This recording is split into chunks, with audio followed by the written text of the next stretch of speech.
মানে আপনি যদি কারো প্রতি জুলুম করে ফেলেন আপনার ক্ষমতার বলে, এবং সে যদি আল্লাহর কাছে অভিযোগ পেশ করে, আপনি শেষ ধরা।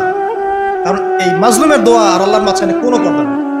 এই জন্য ওমর রাদিয়াল্লাহু আনহুর মতো জালিল কাদার সাহাবী, যিনি খুলাফায়ে রাশিদিনের অন্যতম, তিনি পর্যন্ত আলী রাদিয়াল্লাহু আনহুকে বলছিলেন, একদিন ওমর রাদিয়াল্লাহু আনহু তার উটের যে ময়লাগুলো আছে এগুলো পরিষ্কার করছেন, অ্যাজ এ প্রেসিডেন্ট তিনি উটের ময়লা পরিষ্কার করছেন।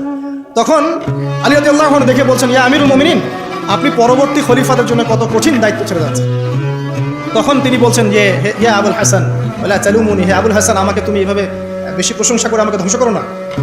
কারণ আমি ভয় করি যে ইরাকের ফোরাত নদীর কিনারায় যদি কোনো মেষপালক বা ছাগলের বাচ্চা পর্যন্ত না খেয়ে মারা যায়, আমি ভয় করি আল্লাহ পাক সেই জন্য আমাকে জবাবদিহি করাবো। আর আমি তো আর আপনাদেরকে ম্যাচ করে দেখাতে পারবো না এই যুগে কি চলছে আর ওই যুগে কি চলতো। কি চলে না এখন, সবই চলে, আইনের ফাঁক ফোকর, জেনা, আপনার ঘুষ।